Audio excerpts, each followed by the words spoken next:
White, and you are watching another episode of Get to Know Solano. I want to thank Rick for getting with Colleen Britton. They set this shoot up. Rick is with CHOKER Film and also with Vacaville Access Channel 27. I want to introduce Allie B. You know her from the Allie B show. Hey, so we went out and we were shooting Get to Know Solano, but we were also thinking there's no better way to get to know Solano than knowing the community and knowing some of the current events that are going on within that community. So we took you guys all to Common Core, where you're going to see a fusion of a couple things going on within the community, where there might be a little head butting and a little bit of tension, and this is all due to the topic of Common Core. Common Core is an educational program that is going to be implemented, nationwide, and it's affecting some of the parents and what they think about their children's learning and how children should be taught within the classroom. So you guys are going to check out and see some of the footage where we capture some of what's going on and some different perspectives as to Common Core and whether Common Core should even actually be allowed within the classroom, whether it's a program that is actually going to be working, whether it's going to be successful or not. And you guys will be able to check it out. It's actually said that 2/3 of Americans don't even know what Common Core is. Right. And Common Core right now is actually being taught within the classroom. So it's important for you guys to know what's going on, know what the program is, and also have your opinion. What do you think? Do you think it should be allowed? Do you think it's going to benefit your children? You guys should know. I think it's very important that Vacaville, that you attend these forums that you have throughout your city. Check the city's website and find out when these forums are taking place, because Common Core, I mean, it's kind of like back in when Oakland tried to do the Ebonics. Some people were for it, some people wasn't. You got to make your own decision. What do you want taught in your kid's school? And you have to show up to this forum, or one day you'll wake up and it's going to be in there. It's going to be and in you there. can't say anything about it. So once again, I hope you enjoy this show. I definitely want you to be a part of it. And me and Alicia, Allie B, we are going to continue this forum. We have Murray coming on. He's very involved in this Common Core. And Colleen Britton, she's very informed about what's going on with the Common Core. So we got a lot of stuff to bring to you from Channel 27. Once again, I want to thank Rick from CHOKER Films. This is Vacaville Access Channel 27. You're watching Get to Know Solano. I'm Chatles White. And I'm Allie B. All right. Enjoy the show. I'd like to welcome everyone here tonight. I'm very glad to see everyone. I would like to start the evening with a pledge and an invocation. So if you could just stand, please, for that. Appreciate it.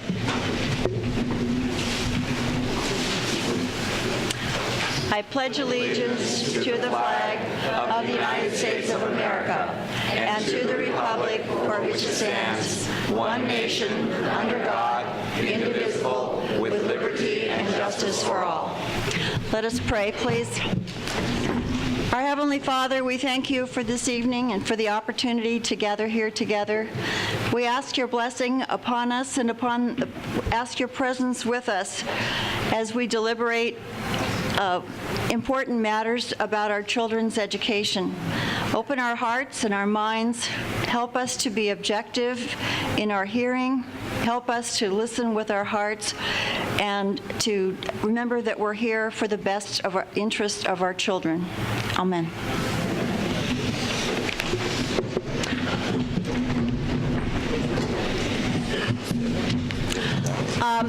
I'd like to thank a lot of people who have made this possible. People who have handed out flyers, who have written to things for the media. I would like to thank the reporter and the Daily Republic for their coverage. I appreciate that greatly.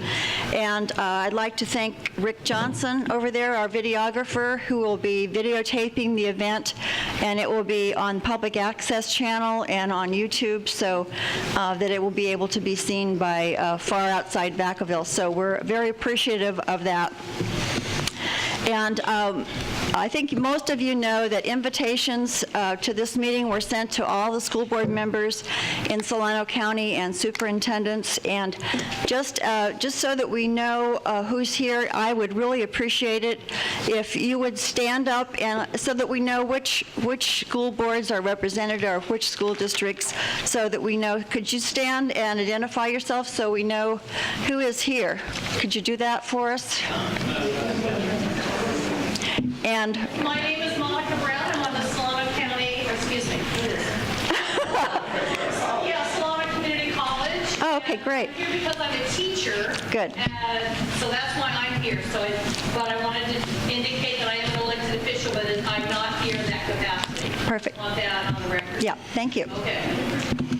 David Gott, Vacaville, Suso. Thank you. Careful White, Senior Thomas White. Okay, Pastor Nancy, Board of Fairfield. great, thank you. And Mary Bates, Solano County School Board Trustee. great, thank you very much. Michelle Coleman, Solano County. Oh, thank you. Kathy Mariano, Fairfield, Unified School District Trustee. Thank you so much. And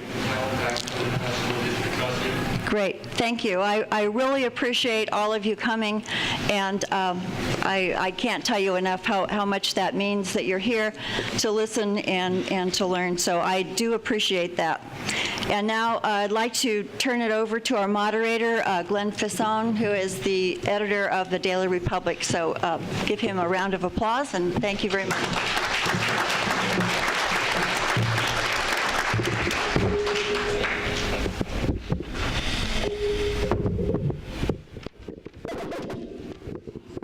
Sorry about that.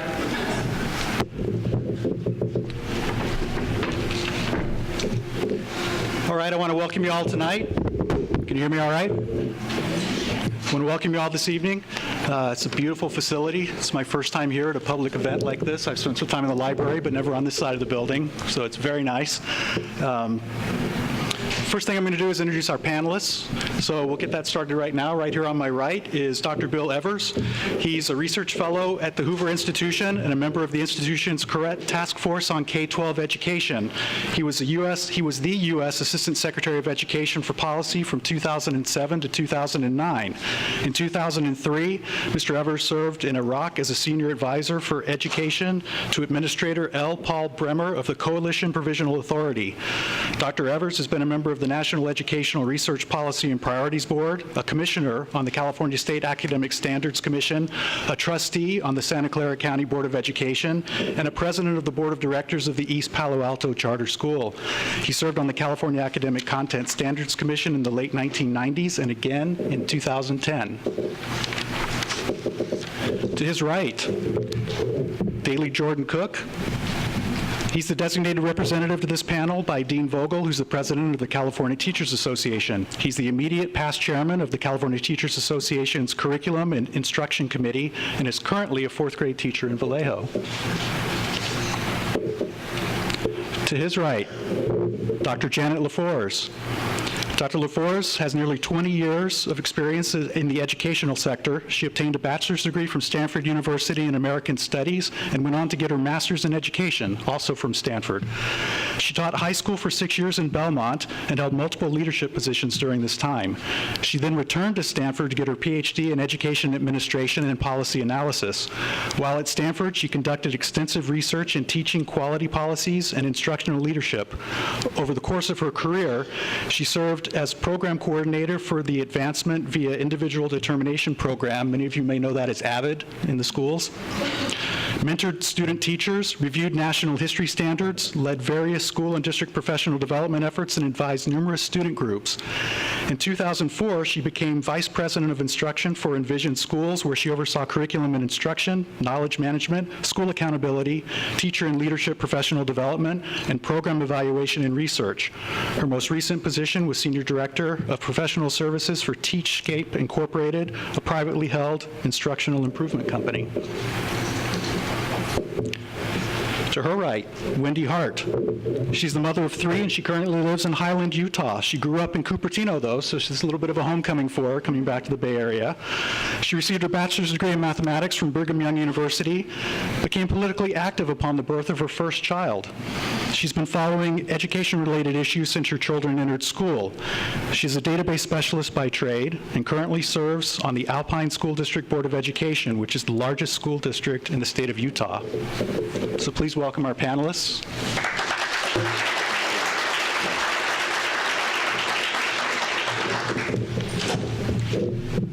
You may notice off to the far right, invitations were extended to the State Superintendent of Public Instruction, to the California Department of Education to have representatives here, and also to the Solano County Office of Education. They politely declined. The format for the evening is pretty straightforward. We're going to open with about 30 minutes of opening statements. Each panelist will have 7 minutes to give their opening statement to you on the topic of Common Core standards. From there, we'll move into a roundtable discussion. During that time, we'll talk on various topics related to Common Core. Each panelist will have 2 minutes to speak, and then other panelists will have an opportunity to take 1 minute to respond to whatever the panelists have said. After that, we'll move into a question and answer session from the audience. We've got about 35 minutes set aside for that. So you're going to want to look for the woman with the microphone. I believe we'll be lining up over here during that portion, so we'll be over this side. After that, we'll go into closing statements. Each panelist will have about 2 minutes to give their closing statements, then we'll wrap things up for the evening. Plan to be out of here about 9 o'clock because we have to have the room cleared by 9:30. So we'll start with Dr. Evers. Opening statement, please. Okay, now, I don't know, does this work? Does this have to get right close? It is. Okay. It's working. All right. So Common Core is a national list of topics to be taught in each grade.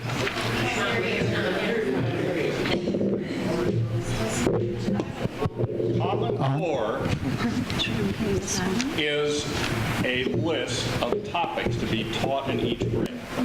And it's a national list.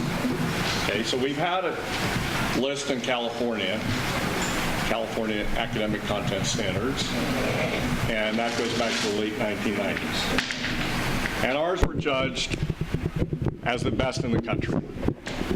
How about that? Is that better? All right, so some individuals that were interested in national standards created these Common Core standards, but they're missing a lot of things. For example, area of a triangle, definition of pi. There are dozens of missing topics. The most important missing topic in math is fluency with representation and conversion of percentages, fractions, and decimals. This is a topic identified as essential by the National Research Council of the National Academy of Sciences, the National Council of Teachers of Mathematics, and the National Math Panel, but they left it out.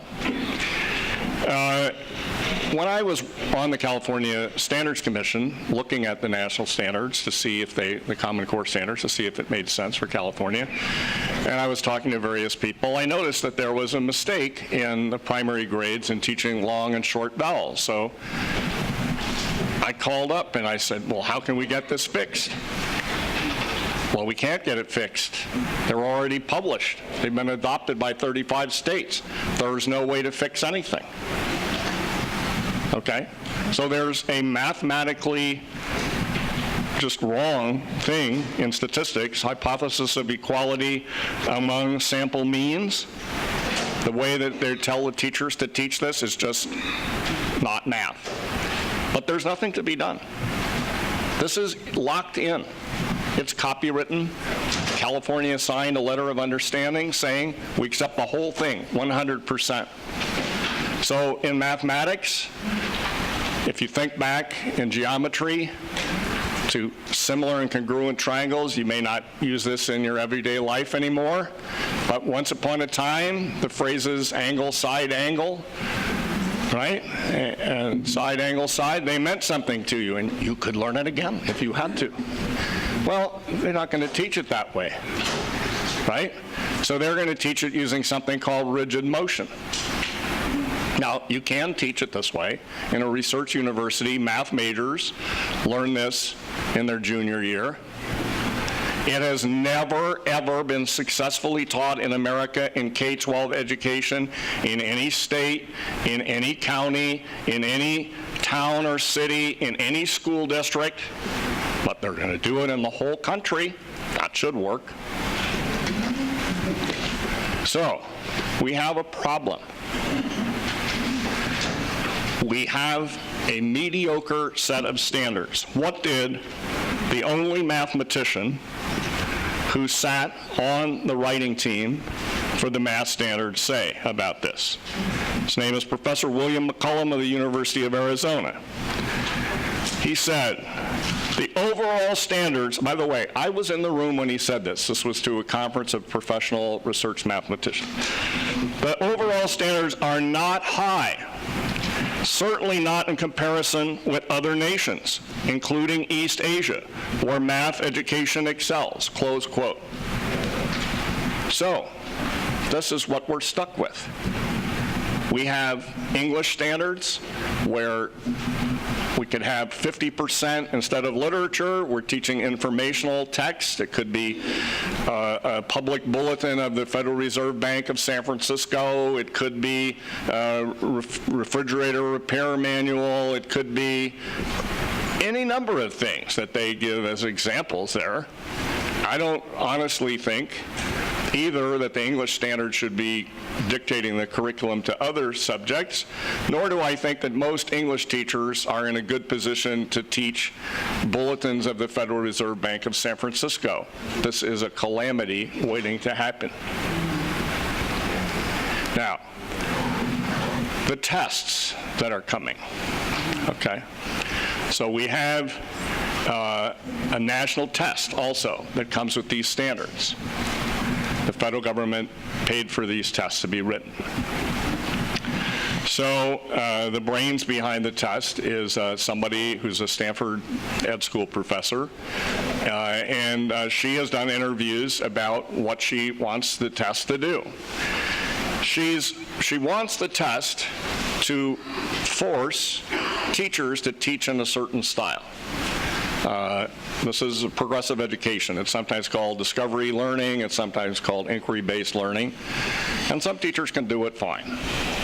But in the past, when it's been attempted to push this statewide in California, the results have not been pretty. So if some of you, your grandchildren, your children have come to you and they say, think of subtraction or multiplication of multiple digit numbers, okay? So there's lots of, one of their emphases here is alternative strategies, multiple strategies. They don't want you to just learn the standard algorithm.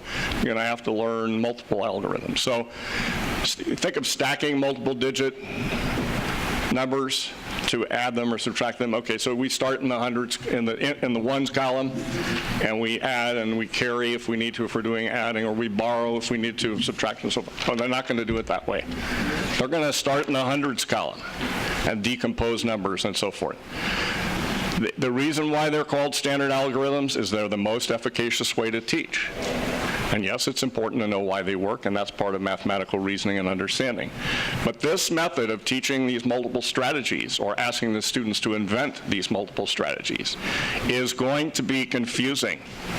You parents are not going to know what is going on in your children's homework, and the teachers are not used to doing this. And there is no recourse for teachers if they find these standards don't work. Thank you.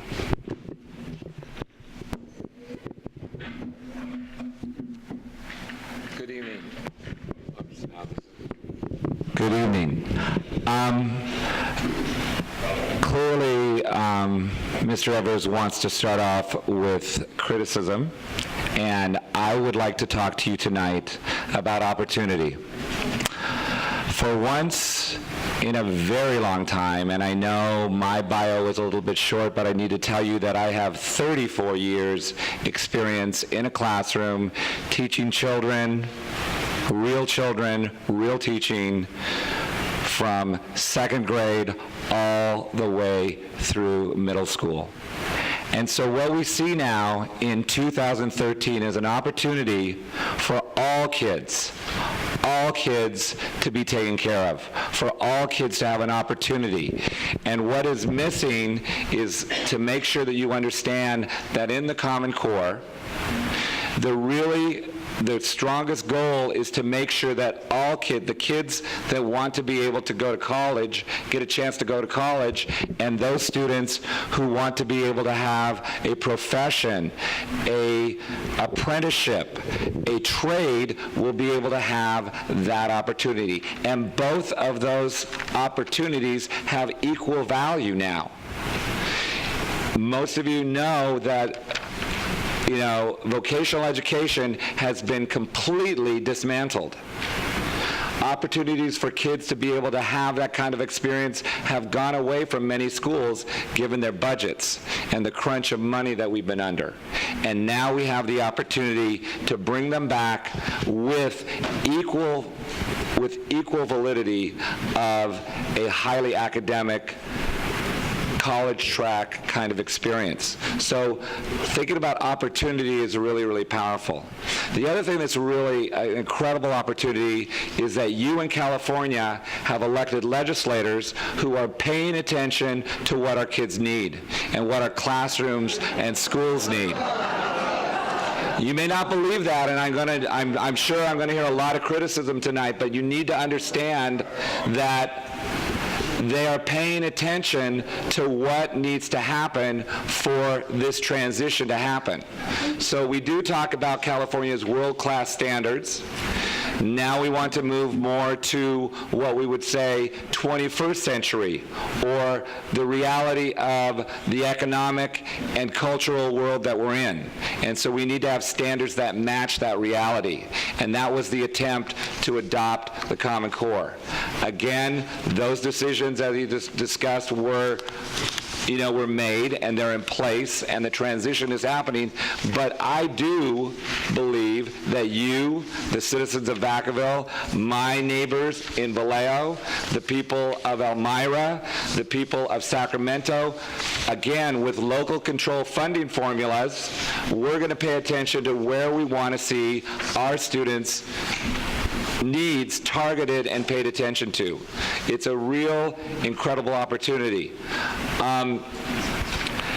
Again, we'll probably get more into the assessment later, but I need to tell you that, there's the piece about the Common Core standards, which clearly people have concerns about, but there is also a movement from a paper, pencil, fill-in-the-bubble test to a test that would really allow a kid to be able to show what they could do and continue in a way, and you as parents and grandparents and citizens would have information to know what a student actually can do and be able to go and excel in the way that they need to be able to show in that kind of an assessment. So I'm not going to be, in my opening statement, be making a debate here, but I just want you to tell the theme that I would like to pay attention to, and I'll give you some more examples of the opportunity and the chance we have to do something incredibly well in California. Thank you.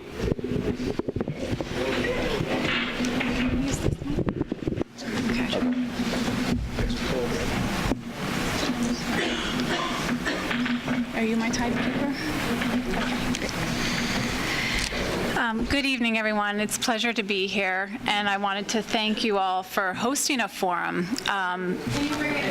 Yeah. Is that better? Yeah. Okay, great. I first wanted to thank you for being here. It's already a testament to your interest and your commitment to doing something important in education that you're here.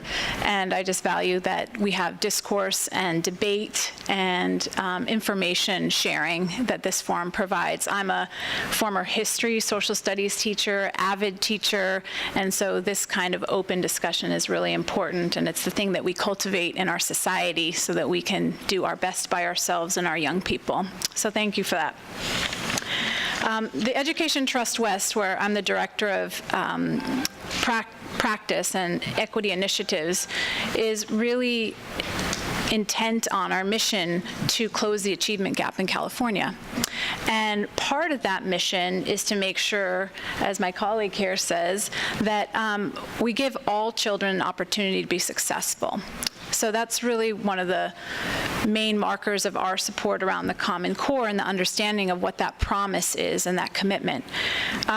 What many of you already know is that California has had standards for many years already. We've grown a lot to develop a common language of expectations and a set of standards and assessments that are aligned that will give us information about what our kids know and can do. And teachers have been developing their craft toward that. They aren't perfect set of standards, but we now know sort of who is getting and who is not getting. And then we can use that information to support the improvement of all students. And what you may already know, but if you don't, might be shocking, is that nearly 60% of college freshmen in California are taking remedial classes. And they're paying money to take courses that don't grant them credit. And they should be getting that information and that support in high school and prior to high school so that they can be successful in college or in a career where the demands of our society go well beyond, the industrial factory model of just stand at the assembly line and do your one thing. We're asking people to be thinkers, problem solvers, communicators, and those are really important skills that the Common Core is intent on developing and crafting. And we have at Trust West, and you're welcome to look at some of the resources, outlined some of the shifts that are required in the Common Core, but they are more rigorous. They are benchmarked toward international standards. They are in an effort to make sure all kids get access to college and career opportunities that currently we know students do not have, right? I was a high school teacher. In our state, nearly 40% of the students are able to go and apply for a four-year college. The rest are not. Do we want that to be the ongoing case for our community? I think not. So we think that the Common Core can drive this achievement gap closure. And part of it is because the standards are better than what they used to be. As a teacher, they were a mile long and an inch deep. And they didn't allow us to get really rich into the curriculum and into the thinking and into the problem solving. You got to get on to the next thing to get to the assessment at the end of the year. You're just rushing. And you're not able, as a teacher, to sit with a student who's struggling and support them and help them in a number of differentiated methods that we know as teachers are effective. So the Common Core actually provides more flexibility to support students, and it defines progressions of those learning across the grades in a much more aligned way than it's been done before. So we think that there are some really important features of Common Core that are going to assist teachers, our best resource to supporting all of our kids to be successful. And when I'm talking with teachers, they embrace, for the most part, these standards. I've been to math conferences and heard folks saying, we get to the content and the conceptualization and the understanding, and not just the rote memorization and the algorithm and the equation that kids just rattle off but don't understand. So it is about getting deeper and more thoughtful in people's understanding. We also think that there's more room for interdisciplinary collaboration. We don't live life in a single subject area when we graduate from high school and college. We're in an interdisciplinary life with problems that are very interconnected. And so these opportunities of the Common Core open that up for us. And I want all my kids, my own and the ones that I've formerly taught, to know how to read and interpret and provide meaning in a whole host of texts. And I think the Common Core emphasizes that as well. One of the things around the assessments are coming, it's true. They are providing a new way of determining what students know and can do. And they're more efficient. You don't have to sit down at a paper pencil test and take 150 questions to get at the grade level where you're at. They can now online be moving with the student. If they answer a question wrong, you give them a little easier question. If they answer the question right, give them a little bit harder question. And they're able to ask fewer questions to get to the bottom level, to identify what the student's level is. And then they can give those results to teachers within weeks rather than months. And that provides you as parents with information about your child, and it provides teachers with valuable information. One data point, not the whole thing, one data point that's important in terms of helping and supporting student growth. So I recognize that the standards are a necessary but not sufficient component of having a quality education. If we're going to make sure that these standards mean something to students, then the teachers have to be provided with the resources of time and professional development and materials and the technology to pull it off. So it's not a small undertaking, but when you live in a community where there's a lot of mobility, I'm an Air Force brat myself, and students are moving from state to state, we want there to be a consistent, high expectation that we can measure effectively over time. Thank you. I'd like to just, whoa, I'm going to fall off the stand. I'd just like to echo and thank you all for being here. This is a wonderful group. I'm impressed. I probably come at this from a little bit different perspective. I'm a mom. That's my most important task and my most important job. I am also a database programmer, so the data aspects of this and being a math geek are kind of interesting to me as well. But the bottom line for me is the education that I want my kids to have. As I started studying Common Core, which was noticeably absent, I am a member of a 7-member board, and of course I am here representing myself. I don't represent the rest of my board. But we were given a basic presentation to our board, and that just the state adopted these standards, and it's going to be great, and they're more rigorous, and there you go. And about 8 months later, we were asked to adopt a budget that funded it. And our board did not discuss it. We did not have, we didn't know who the teachers, if there were any, that were involved in these standards. It was just, we're going ahead with it. I point that out because one of the criticisms that I make and that you'll hear is the loss of local control of education. Now, maybe you think that we need a top-down, standardized system of education. And if that's the case, then Common Core is what you're interested in. If you believe that parents and teachers are the most important people in a kid's education, then you need to allow them to make those decisions.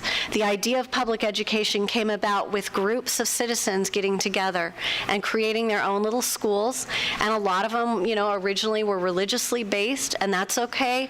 It was common interests and common ideals that brought people together, and they said, hey, if we pool our resources, we can educate our kids with this broad base of information that we think that they need to know. Thomas Jefferson, in 1816, he wrote a letter talking about education and public education specifically, and he makes the point in there, a couple of really good points. The first one was that if we establish these public schools and they're not managed by the parents of those kids that are going to that school, then it's not going to be well managed. He says it's a belief against all experience. He says government top-down control is not going to manage that education well. And he says, try that one step further and give control of our mills and our farms and everything else. He says that's not going to go over well either. It's the individual who is interested in the child, and that is the parent. and the teacher in that classroom, and they're the best ones who will be able to make the difference in those kids. He says, and he ties this directly, the control of education, directly to good and safe government. And he says the secret to good and safe government is not to trust it all to one, but to divide it among the many, giving to everyone exactly the functions he is competent to. And that is why we have our system of education and our system of government. This idea of laboratories of democracy is exactly what America was founded on. It is a lot of individual little people, self-reliance, making decisions in their communities and deciding what they want. Many of you are probably familiar with the math wars. Dr. Evers talked about this. I believe that California did a lot of this inquiry-based math in the 1990s. We in Utah, we were a little bit behind the times, and so in 2000s, my district decided we're going to go inquiry-based. And the big complaint that I heard, my kids weren't in school at the time, but I was working in a professional technology field, and I swear every person that I talked to, it was about, oh, the math that they implemented in the district. I can't help my kids with math. The teachers are telling me I'm going to screw up my kids if I help them, and they're not going to teach them the times tables because they're going to discover all this on their own. And I'm not saying that if you want to do that, do it. But my school district didn't want to do that, and we replaced a bunch of board members, which is why I'm here. Because parents want to be able to help their kids with their math. And yes, learning the standard algorithms is important, but that doesn't mean we're not learning everything else that goes along with it. But the bottom line is who is going to control the education, and how easy is it to change? I would just ask you to reflect. In 2010, Utah adopted the Common Core standards. Most other states did as well. I think California was about a year behind that. But in 2010, 2011, how many of you had heard of the Common Core standards? What was your input? Your local teachers, how many of them were involved in this? Who decided on the 70% informational text? Who decided on the mathematical process standards? We give an awful lot of faith and confidence into this unknown group of experts who have supposedly decided that these are the standards that we need for our kids. Now, no offense, I grew up here. I love California. Utah is a completely different entity from California. You probably don't want what we want taught necessarily here, and maybe we don't want what you guys are being taught here. I know we didn't want to adopt, the parents didn't want to adopt the inquiry-based math in my district. So while there is this assumption that, well, yeah, we all want to learn the times tables, we all want to have an understanding of Shakespeare, but those individual communities are the ones that really need to have that control and that ability. We can have statewide standards. We can have local standards, but that should be those laboratories of democracy. The question that I have is, if you didn't have input into this set of Common Core standards, 5 years from now, if maybe they want to implement some of the changes that they're finding, who are the people that will be involved in this? Bill Gates is a big proponent of Common Core. Must you have the resources of Bill Gates in order to influence education in your kid's school? Well, you can have an influence, sure, but when it comes to the tests, that is exactly what is going to be taught in the classroom. We can debate standards and curriculum, but the bottom line, teachers are starting to get their pay tied to the tests. They are in my state. Schools are being graded based on the scores on those tests. They are in my state. I know they are in other states. Once you tie all those things to the test, then whoever makes and grades those tests is the kingmaker of your child's education, and you are not involved. And the teacher ultimately is not involved because he or she must fulfill that tying to the test. So the bottom line, Common Core for me violates two principles: centralized control, top-down control, and I as a parent cannot go to my school board and say, I would like to do it this way.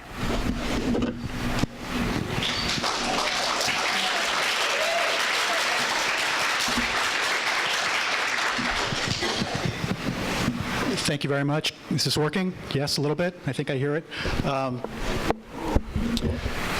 One of the topics that came up during the opening discussions leads off to our first kind of ground, kind of setting the framework for all of this. And the question for the panel to discuss is, what's the difference between standards and curriculum? What's the difference between standards We're not going to go through, and curriculum. we're not going to go through 2-minute things. No, we're just kind of laying the foundation here.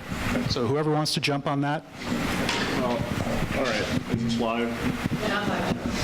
Is this live? We're very high tech here. Okay, now it's on. Thank you, sir. So standards are a list of topics, and they're called curriculum content standards or academic content standards, and they are assigned to each grade. So they're expectations of what the children learn, what the teachers teach, what the instructional materials, people, textbook writers, people like that, maybe they were writing educational software, they know these topics need to be covered. People that make up a test, they know that the kids are supposed to learn this. So curriculum includes all this. They're called curriculum content standards, and it's kind of an outline of the curriculum. But the curriculum gets a little more fine-grained, and it includes lesson plans and what is delivered in detail in the classroom. Mr. Evers pretty much hit it on the head. I would like to be able to, again, go from the teacher's standpoint and from the family standpoint as a father of 2 sons, is I think the standards are really what you want your child to be able to do at the end of that grade level. So students should be able to say, I can, and then you would fill in, I can write an expository paragraph with 3 describing paragraphs with an intro and a conclusion. I can do that, Mom and Dad. I can do that, teacher, and here it is. So again, as he's described, it could be a very long list, but what is interesting about the Common Core is that they want to be able to see that list connect in an articulated way from grade level to grade level, all the way from kindergarten to a graduating senior from high school. Again, the curriculum piece would then be where publishers are able to publish curriculum that teachers and districts would go, yeah, this is really good for helping our students get to that point, to be successful for that. And it also is where a teacher is able to design the lessons and the experiences in their classroom that would help a student to become successful towards those standards. Let me just say, though, that sometimes these standards are quite prescriptive. In other words, in this case of similar and congruent triangles, they say, we expect you to teach this through this experimental, unproven method of rigid motion. They don't just say, have the child learn the topic of similar and congruent triangles. They say how they want the teacher to do it.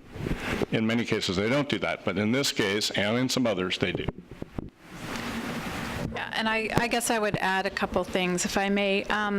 One is the standards are not just the knowledge, right? Not just the topic, but also the skills that I think you were referring to, the understanding, the performance assessment, the ability to do something and apply knowledge to something that's meaningful in a child's experience, in our life experience. So the standards aren't just discrete bits of information, but how we work with that information. And I agree with the gentleman that the curriculum is the way to get there. But I will say that there's nothing about the Common Core that is prescriptive about how you have to get there. If you want to teach in a classroom very didactically, in a stand and deliver kind of way, you can get your kids to that standard that way. But if you want an inquiry approach, you can use it, and the kids can demonstrate their understanding through that approach.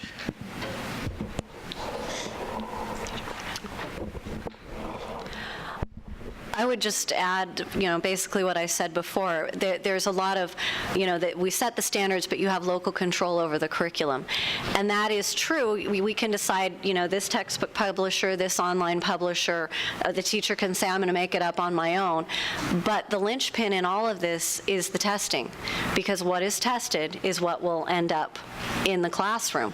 And so over time, what we'll see, I'm sure, is we're going to start to see which publishers and which curriculum material makers are going to have the most success on the tests. And you're going to have a few of those that rise to the top, and you're going to have a much fewer limited curriculum. And if you didn't want to go Common Core, if you're a private school or a homeschooler that wants to do something completely different, you're already starting to see your curriculum choices being limited because Common Core has been adopted by 46 states. Any other comments on that? So California is in the midst of a transition. We are going into the Common Core standards next school year, 2014-15. So the question now is, how valid will the standardized testing be for the next several years while this transition is taking place? So that's the first part of it. Second part, how are these new test scores going to affect teacher evaluations, college admissions for the students? Who wants the first stab at that? Excuse me, would you repeat when this is starting again? 14 and 15. Not this year, next fall. Next spring. The tests will be given in the springtime. Okay. So my colleague here from the Education Trust West was being very eloquent in praising computer adaptive testing, where you could kind of branch up and get more and more difficult tests or questions and so forth. There's a problem, though. California does not have enough computers in the schools to do this. So in every school and in every district, it's a different situation. So they're going to have some children taking paper and pencil tests, and some people taking these computer adaptive tests. Now, the meaning of a standardized test is that the test is given under standard conditions. Everyone's supposed to be in the same situation so that you can compare. They will also have a long test window, like a month, in order to do this. They're not going to be able to keep the questions secret. The kid that takes it at the beginning will know less material than the kid that takes it a month later, who will have learned more. This is unfair to the teachers. This is unfair to the students. This is a train wreck. Maybe I'll say something first. I'll be polite. Yeah. Oh, sorry. No? This one does not like us. I think there's a lot of misconceptions around the assessment. I am not an advocate for the new assessment, but I want to tell you that what Mr. Evers is describing is actually kind of a fallacy.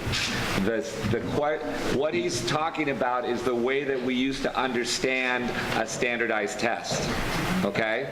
So we have to keep all the questions secret because the kids can't know what's going to be on the test. Well, right now what we're looking at is an opportunity for students, your children, my students, to be able to show what they know. They're going to be interacting in a much more, I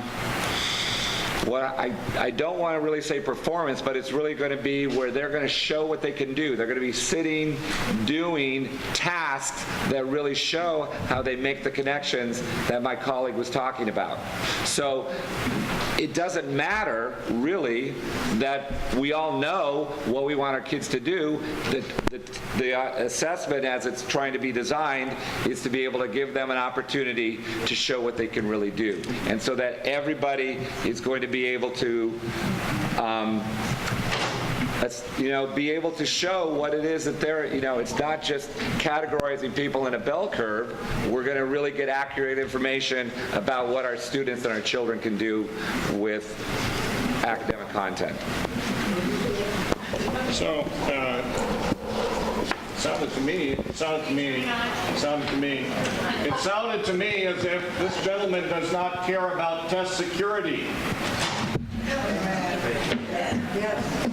What I want to know is how many languages is this going to be done in?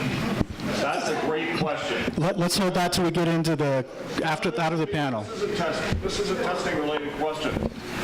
The test by federal law, it should be available in Spanish, and there should be another set of tests available for special education children, learning disabled children. You know what? They don't have it. So the whole thing is going to be illegal under federal law. Millions and millions wasted. So I wanted to take a chance to address that question. There are two consortia nationally, the Smarter Balanced, which is what California has elected to be a part of. It's called Smarter Balanced, and PARCC, P-A-R-C-C, and those are a different set of states. And they're building these different assessments for each of the grade levels that are expected to be tested, basically grades 3 through 8 and grade 11, to test math and to test English language arts skills across content areas, literacy. And they're innovating. They are trying to deliver these testing environments and systems that are different than the paper pencil tests that I took and that I administered to my students, with an effort to sort of show what you know, and to show your thinking, to demonstrate your understanding, not 3 + 3 = 6, but explain why the 3 + 3 = 6, right? Or show different ways of getting that. Can you give us an example of how you would explain that? Tell my fourth grader how to explain that. I mean, it's ridiculous. Well, let me give you a more complex example, right?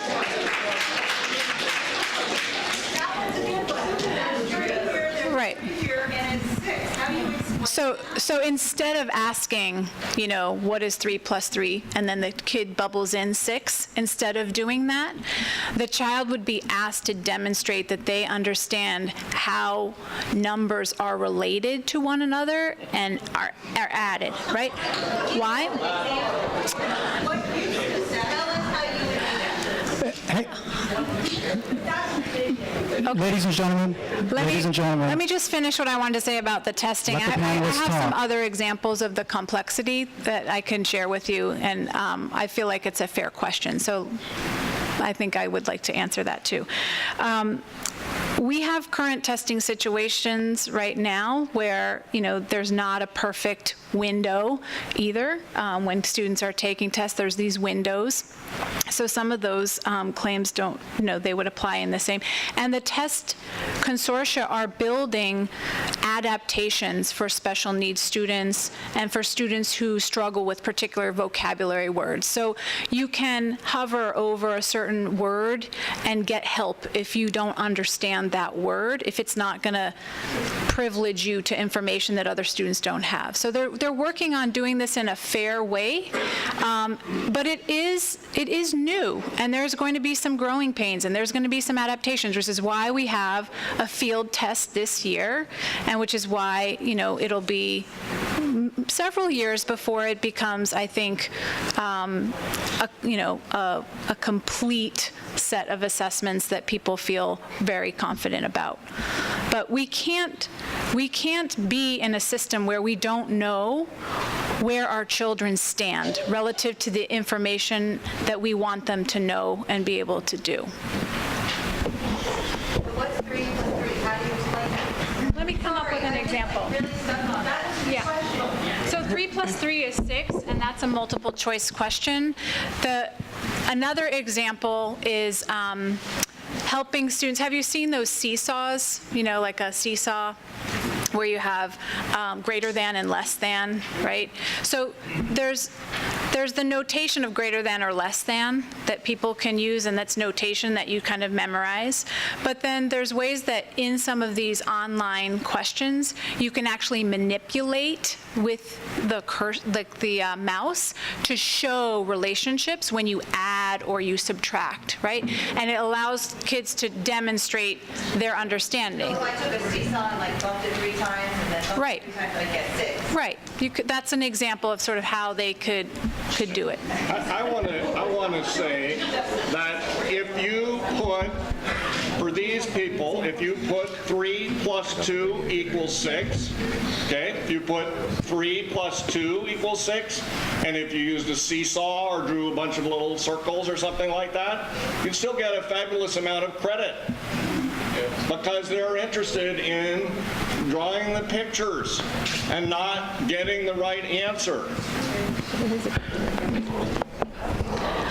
I'll try and make this really brief. Just a couple of points, and some of them are just coming from me as a parent. But Dr. W. Stephen Wilson, who is a professor of mathematics at Johns Hopkins University, he, when Smarter Balance released their original draft of what they were doing and evaluating their mathematics testing, his conclusion was that they are testing process and communication over actual fact over content knowledge. And that's an important point, again, for people who may want to do things a little bit differently than, as my colleague here is suggesting. I'm a computer programmer. I'm not the best by any stretch of the imagination, but when you have one of those free text boxes and you're asked to explain, the programmer has to know what the potential answers are. And perhaps we have expanded our technology beyond what I'm aware of, and I'm perfectly willing to accept that, but there are limitations. There are spelling limitations, English language learners, children with autism, with dyslexia. There are all kinds of potential problems, and I'm not saying that necessarily the bubble test is the best. I'm just saying that if we're not testing actual content knowledge and fact, then we are testing, as they were talking about, the thought process. So what we're really doing is we're going to teach children how to express that thought process that is acceptable to whoever programmed the test. And I'll give you a really quick example. My daughter, we've already implemented Common Core. So my daughter last year is writing a paper, and at the very end of her paper, halfway through the last paragraph, she says, "Thank you for reading this." So just completely out of, and she's a good writer. Okay, I'm biased, but she's a good writer. I'm trying to help her out with this, and I said, "Why did you put this in there?" And she says, "Oh, fourth sentence of your final paragraph, you have to thank your reader." Well, to some degree, we're already doing this in English language arts, that we are teaching them how to take the test, and that is my concern. And I hope they can get beyond it, I really do. But right now, I haven't been convinced that we're going to actually teach, and be able to assess that higher order thinking.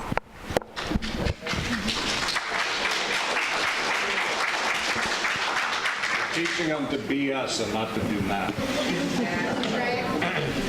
So, Ms. Hart's comments lead into another topic, which is what some of you teachers care about. All of you teachers, I'm sure, care about this.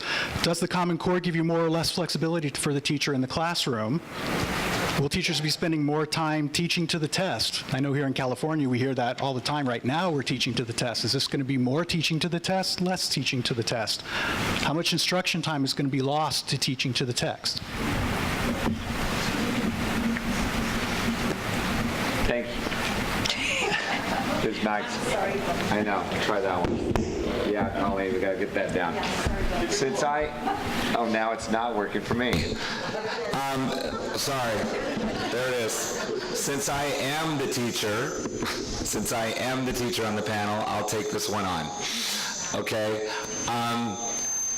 As to flexibility, we want to make sure, as your classroom teacher, that we are able to make sure your kids are learning.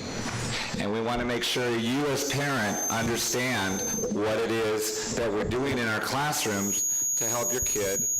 That's why we turned the mic off. I'll just go with teacher voice. How about this one? Thank you very much. Let's see if that one's better. So what we're experiencing right now is exactly what my colleague talked about, is we're experiencing a transition. As a community, as parents, as teachers, as schools, we are experiencing this transition of one system being transferred to another system. And so whether or not that flexibility is going to be there is really unknown at this point. And we're looking at it from your perspective as well in terms of what that's going to mean for us as classroom teachers. In terms of knowing about teaching to the test, we don't even know what the test is yet. okay? There is an opportunity to be able to go onto the internet and see practice samples of what the new assessment looks like, and I would really encourage you all to go home and Google Smarter Balanced Assessment, SBAC, and be able to take a look and take that practice test. If you're teachers out there, you teachers need to go out and take a look and see what it is that assessment's going to look like. Okay? It's a little difficult to teach to a test right now.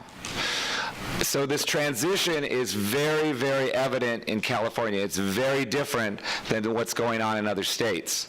And so we have to sort of we don't really have our sea legs yet. And that's hard. Change is really hard. But I do think that if we pay attention to the places where we have opportunity to express ourselves and what this group is really doing well, that would be very good. No, I've got to respond, ma'am. Yeah, that's, Congressman, I've got to respond. Dr. Evers, hang on a second. Audience members, we're going to twist things up a little bit here. It seems like the panel is willing to answer your questions on the fly. I'm good with that. Organizers, are you good with that? Within reason? Yeah, be courteous. Be courteous. So we're going to keep the panel discussion going. If you have questions, let the panelists stop talking, then ask your question. We'll let the panelists go from there, and we'll continue that way through the rest of the evening. So the question was, how much is the teacher being constrained by the test? How much is the teacher going to have to follow the test? Now, the brains behind the test that California is going to have is a woman named Linda Darling-Hammond. And so some measure of these test problems are going to be project-based. So they're going to be designed to supposedly measure these thought processes, complex problem solving, communication, so forth and so on. And indeed, Andrew Porter, who compared the high-performing countries to California and the United States, said the high-performing other countries see if the children actually can do the thing, and the Americans are all now pushing higher cognition of some sort. Anyway, so Linda Darling-Hammond has long been a proponent of progressive education teaching methods. She said that she wants to have she says, it's especially important if you want to remake American public education to rethink testing. So she says, her assessment consortia will move the needle, okay? So the idea that she has in this test is to make teachers teach in her pet favorite way. I don't think our test should be doing that. Our test should be seeing if the children actually know the content, know the material, know the skills, have the skills. We shouldn't be forcing a mode of teaching down the throats of our teachers. She said it. I have a question. Go ahead. My question is this, and I don't know who can respond to it regarding the testing. In these other countries, they're a homogenous community. Here in the United States of America, we have all different people from all over the world that come here into this melting pot. And we're comparing apples with oranges here.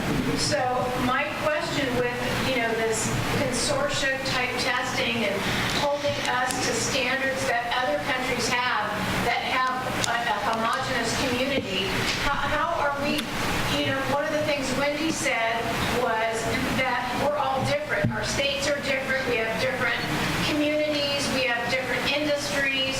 Why are we doing this one size fits all throughout the United States of America? It's never been tested. But we're going to somehow test all the kids throughout the United States of America the exact same way, even though we're not all alike.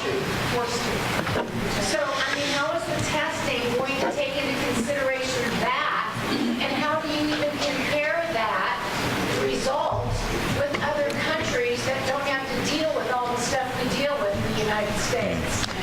So by the way, it's interesting that So Albert Shanker, who was a famous union leader from a different union, American Federation of Teachers, so that's like Los Angeles and Berkeley and some other places, New York City, Chicago. Anyway, the point is, he said that if we ever had national tests, we should not have the same expectations for Massachusetts and for Mississippi. But that's not what's going to happen. California is part of the Smarter Balance. They will have a national cut score. So, I don't know, you want to be anti-union on this? Anti-Shanker? I just wanted to address this question, if I could. So we have had in the history of our nation different sets of expectations for different communities, and that has meant for many people that they have not had equal access to what all people have access to. So that's not discounting the fact that people start off in life with different circumstances, privilege, power, language. We all have differences. But if we begin to expect something different at a lower standard in one community than another standard in another community, what are we saying to our children about what we expect them ultimately to accomplish? And that's a good point, but the follow-up question is this, is that industry and agriculture and the economy in Mississippi is different than it is in Detroit. And so we have to be able to address, because we're such a large nation with different climates, it's different. Like Utah's different than California. So why are we having one standard when it's not really going to be applicable when the kids grow up and you usually want to get a job close to home? They're not going to be able to have that type of a job in your area. Quick question, please.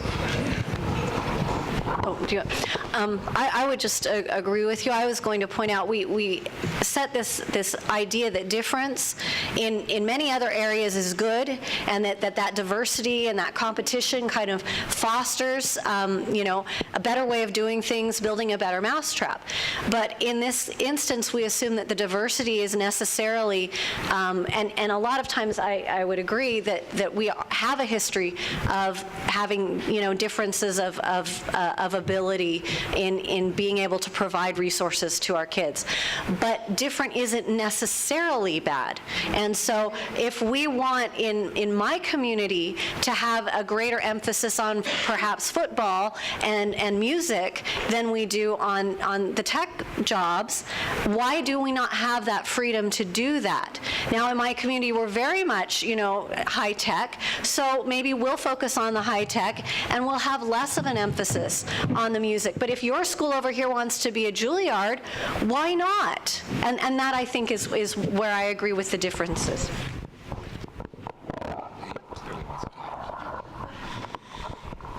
So my colleague here from Education Trust West has spent her life trying to close the achievement gap, trying to make sure that underprivileged children have a chance and opportunity in life, that blacks, African Americans, and Latinos, Hispanics have a shot at a decent education.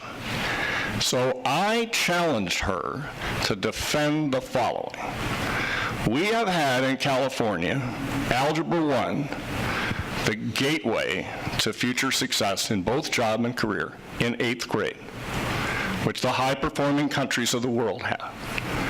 And since 2003, we have had, for African Americans, a 4-fold increase in children taking Algebra 1 in 8th grade. And in Latinos, we've had a 6-fold increase in children taking Algebra 1 in 8th grade at world-class levels. And they have been doing very well. And you know what this is the most successful educational reform in California for underprivileged kids from racial minorities. And you know what the Common Core is doing? It wipes this out. It destroys this. It ends Algebra 1 in 8th grade and moves it to 9th grade. It retards these children by 1 year of learning. I ask you to defend that. How can you defend that?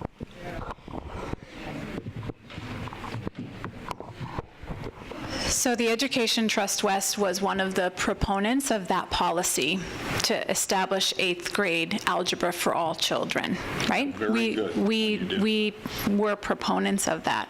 And we acknowledge the research that shows more African Americans, more Latinos, more English learners have had access to that, and that's a celebration.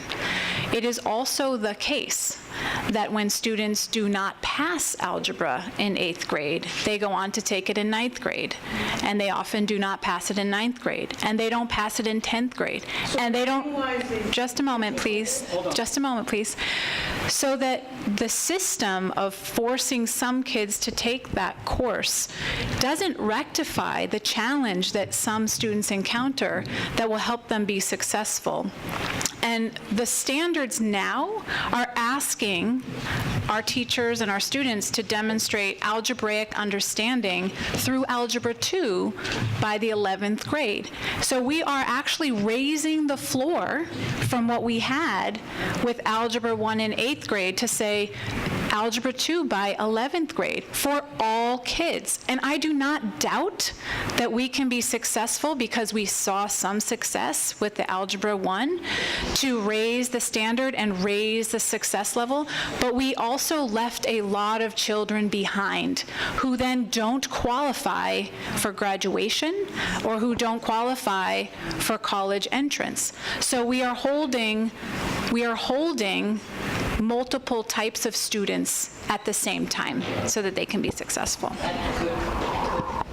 of the things that we overlook is the fact that we are not teaching kids, a lot of kids. In California, we have the highest standards, but we're also 47th in the nation in terms of our performance on English arts.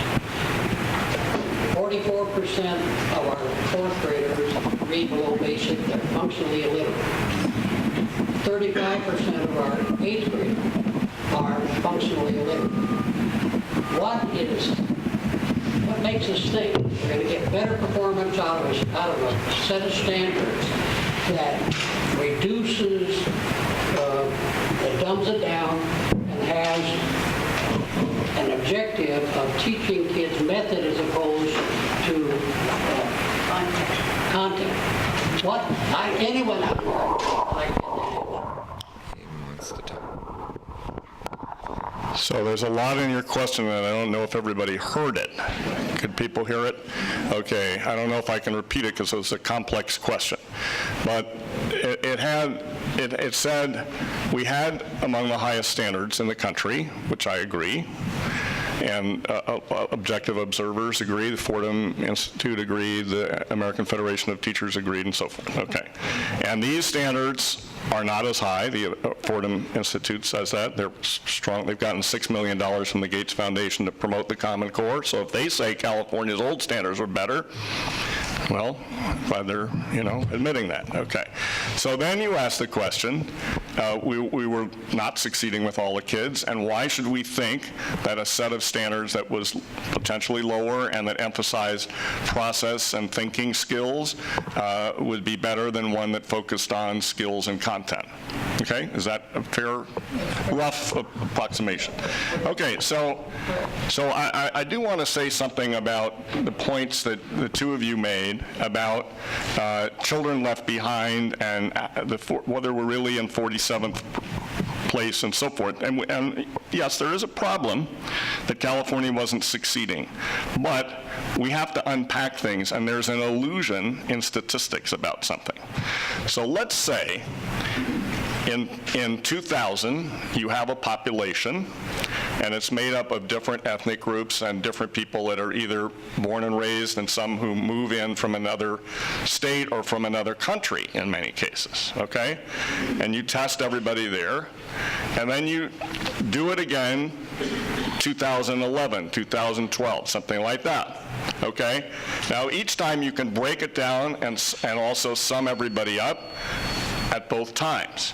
Now, what if underlying the compound, one group, you could have every group, say blacks, Asians, whites, Latinos, could be gaining, but if a group that started at a lower place, let's say Latinos, is hugely increasing in the population or importantly increasing in the population, even though everybody was going up, the result at the end, when you add everybody up, because some of the more successful ones were proportionally less in the population, this is statistically complicated, but this is exactly what's gone on in California, okay? So for many of our kids, we're doing comparable to Massachusetts, okay? But we have a especially challenging population here in this state. So we're not doing well. Everybody should be doing well. I completely acknowledge that. The old California highly demanding standards, we're doing a good result. It's just that we had a really challenging population.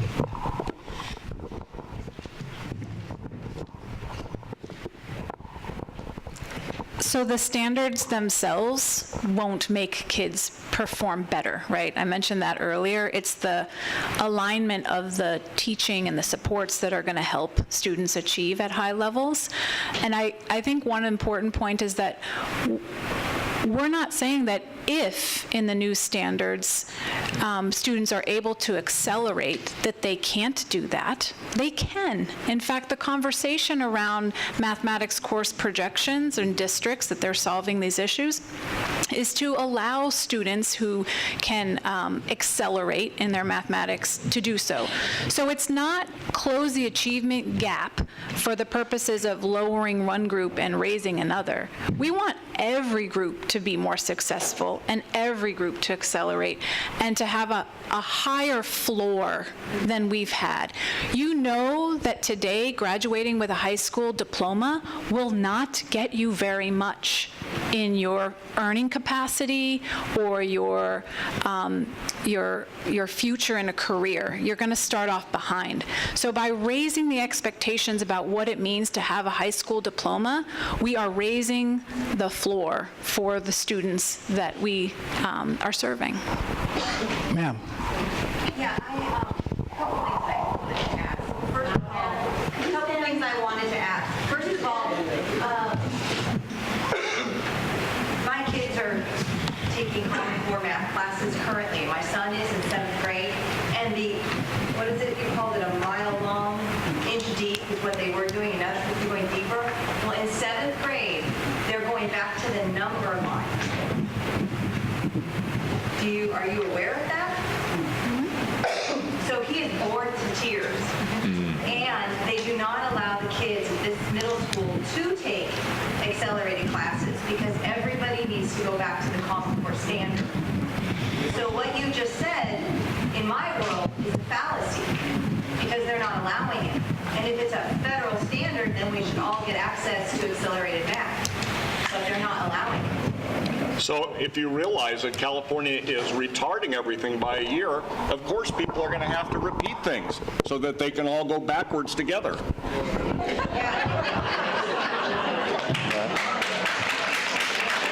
Right. So we have my other question is Common Core moving schools to utilizing block scheduling? What's that? Anyone on the panel want to tackle that? Have you heard of block scheduling? Yes. Yeah. Can you talk about that, please?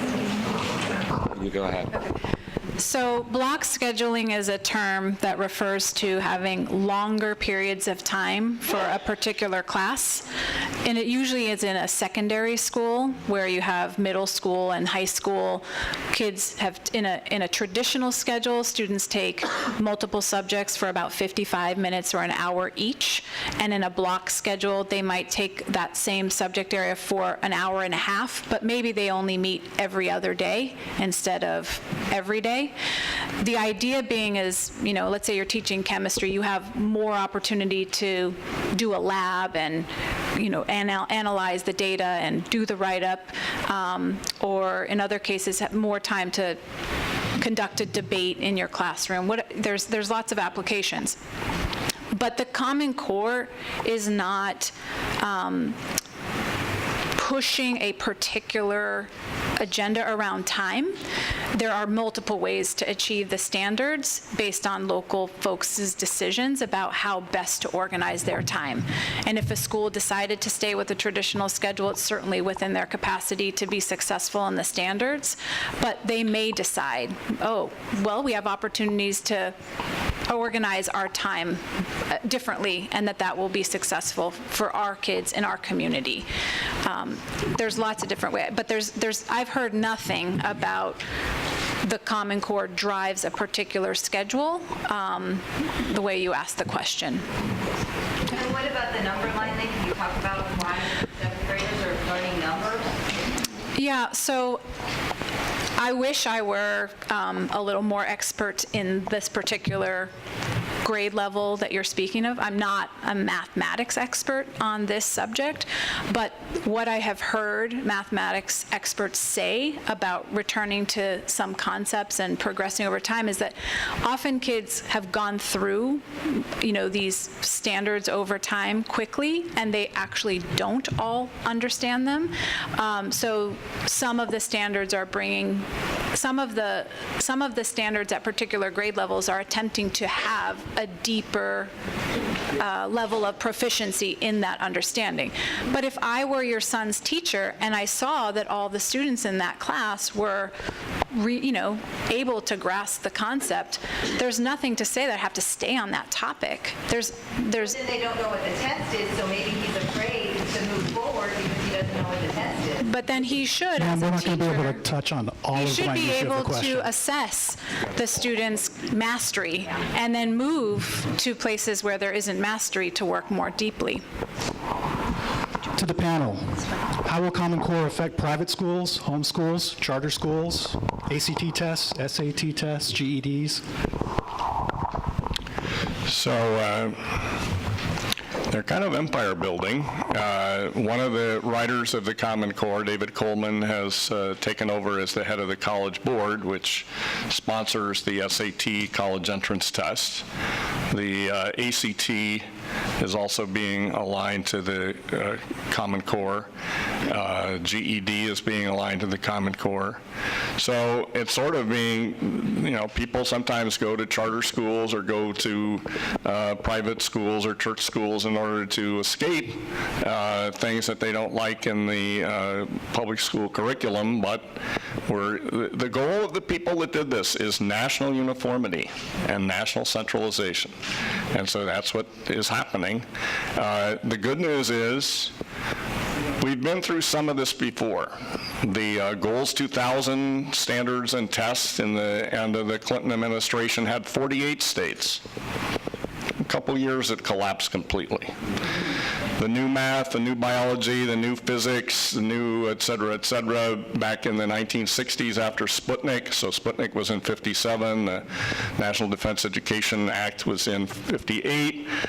All the math tests all the math textbooks in the country were new math. Every series by every publisher. And in a couple of years, collapsed. So, as we hear Florida leaving the testing system, that was 2 days ago. Today, the governor of Wisconsin said Wisconsin can do better than the Common Core, and so forth and so on. We're watching change. I'm not going to say it's determined what will happen, but I wouldn't say it's something that the Common Core proponents should be particularly happy about, because it's going my way and our way. So there is going to be a big effect if this stays. And it will, some people go to a charter school because they want to have something different, some sort of curriculum that's improved or tailored to their child. Hey, it can be a lot harder to do that. I'm a mom of a fifth grader. Ma'am, hang on. Can I Let the I just panelists wanted talk on to this. address that. So I used to be an educator in a charter management organization, and we had higher standards in that charter organization than the public schools did around graduation requirements. And we, as a public school, right, receiving public monies to support our students, managed ourselves independently with those public dollars, but we were still accountable to the standardized tests. So it's doable to live in a world where you have an emphasis in an area that is your, artistic preference or your science preference, and still meet the expectations of these standards. If you do go to the test sites and you read the questions and you go through some of the examples, I think a question you would ask yourself is, wouldn't I want my own child or my own grandchild to be successful answering this question or engaging in this intellectual activity?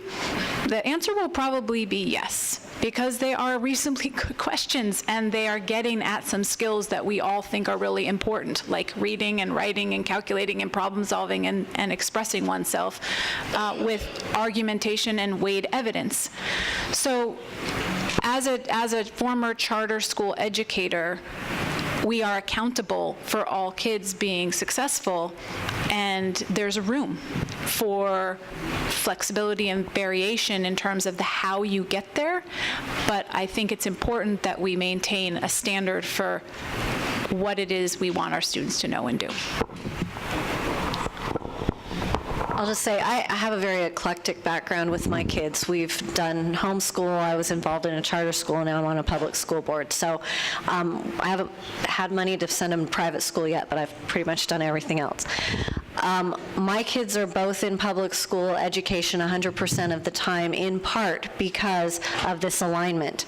I do hope that at some point this is going to, collapse like all of the other standardization things, but my kids are at that age where I am afraid that if David Coleman is in charge of aligning the SAT, if my kid is learning math a different way, because again, we're testing process and communication over the fact, then that's a concern that they would need to know, would there not be a disadvantage to my kid if I taught them at home or if I sent them to the private school? The local private school next to me, they are looking at adopting standardized testings aligned with Common Core simply because of that. So from a marketplace perspective, that's the direction that it's going. Anyone else on this topic? Ma'am. So kind of the elephant in the room would be the data collection that no one has really spoken to, the 400 points that Smarter Balanced Assessment Consortium is already privileged to share research information with the federal government. The federal government shredded FERPA, which is the Family Protection Privacy Act, that they can now sell information to third parties, and that's personally identifiable information. Can someone please speak to those points and how our practice will now be up for sale? Our children are now good for money.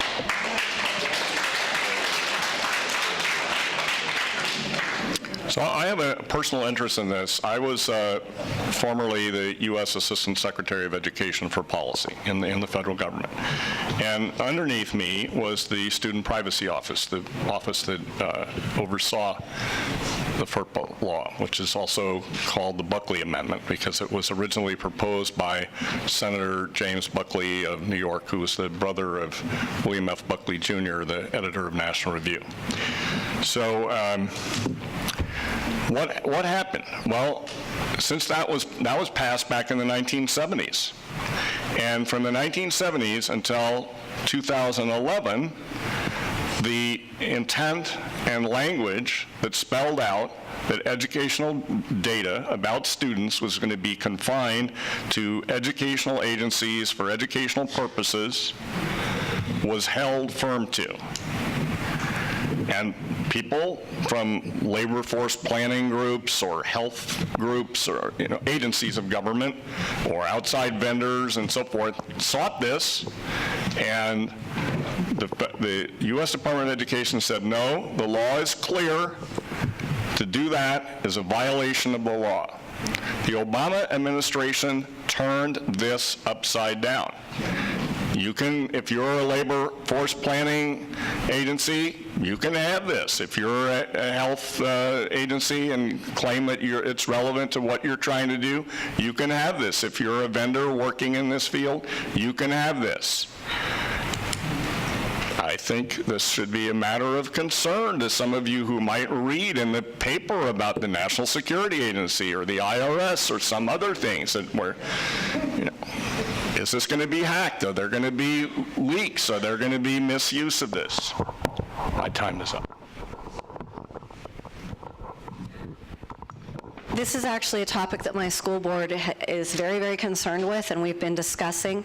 The other thing associated with this that I think everybody needs to know is that I believe it's all 50 states, if not, it's like 48 states, received a grant from the 2009 stimulus to create statewide longitudinal databases. As part of that grant, and you can go look it up, they're all on the U.S. Department of Ed website, there are a couple of requirements that you have to have in order to get that grant. One of them is that you need to design your database system to be interoperable with other state agencies, so your Health and Human Services, your Justice Department, all of that data needs to be interoperable, okay? It also needs to be interoperable with other states. Now, that's not saying that you need to share it with Utah. They're just saying that it needs to be able to be shared with other states, okay? Then, after this, so this is 2009, December of 2011, effective January 3rd, I believe, 2012, the U.S. Department of Education changed the regulations. They did not go through Congress to do this. They expanded the definition of an authorized representative. So, in my state, we got out of the Smarter Balance Assessment Consortium. Yay, us. So we're establishing our own testing as a state. As the vendor to our state Office of Education, if I read it correctly, that educational or that testing consortia that's now doing our tests for the state of Utah is considered a vendor and an authorized representative. What that means is they can use that personal information from my kid's test score without my knowledge or my consent. Additionally, as an authorized representative, they may share that data with another third party for educational programs, and the definition of educational programs is not defined. So, and there is a lawsuit pending on this, by the way. So one thing that's slightly unclear is they don't have the kid's name on it. There's a number, but people that are in this business will tell you there's something called a re-identification process. So if you have a lot of information on somebody and you want to identify them, it's with the advanced computing power we have today, you can re-identify a lot of people. You might have something to say on this, but it is a phenomenon that can be readily accomplished. Continue. Are the Common Core people going to talk about that issue? The Common Core people. This is new information to me as a teacher. Thank you for sharing it. That's what I could say. Yeah, I don't have expertise on the topic. We, as an education organization, we abide by FERPA regulations when we use student data, and we only use it for purposes of, supporting research and information, but we never look at student names. And No, but you're not. right. No, we're not. But it sounds to me,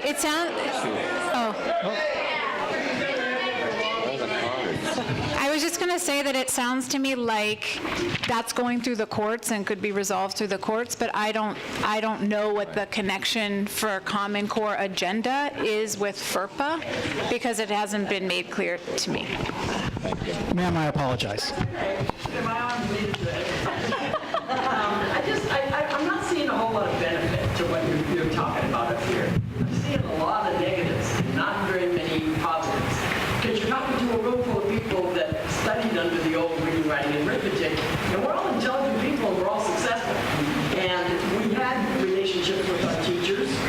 I see this as distancing teachers from children because they don't even know the program. They have to learn it first before they can teach it. And the biggest problem I think I have with it is the fact that it is federal, the fact that it's national, the fact that it doesn't give the parents an opportunity to weigh in or to opt out. And these are our kids. They don't belong to the federal government. They belong to us.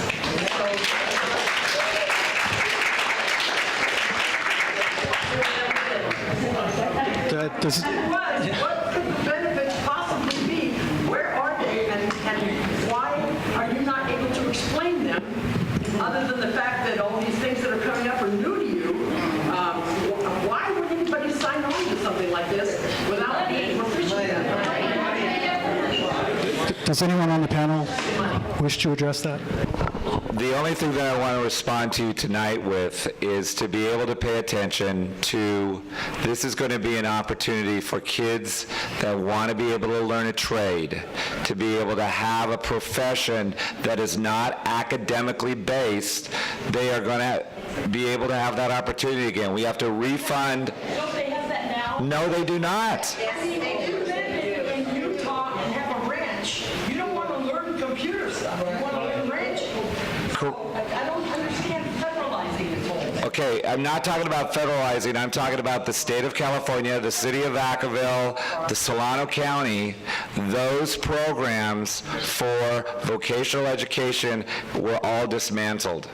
But it's a federal program, isn't it? Everybody's going to be, it's a cookie-cutter program. No. In fact, what the people are not sharing is that California made sure that aspects of the algebra goal were put into place before they adopted the Common Core. So where is the benefit then? What is the database going to prove? We're never going to register up to what the other states are.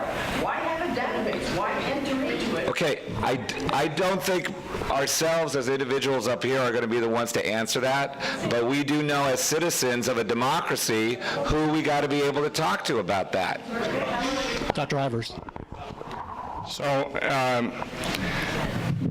there's a lot of aspects of this, and all I would say is if you look at the two proponents of Common Core and you compare it to the two critics or the two skeptics, I would say, objectively speaking, theirs is fluff and airy, and if you reach out and try and grab what they're saying,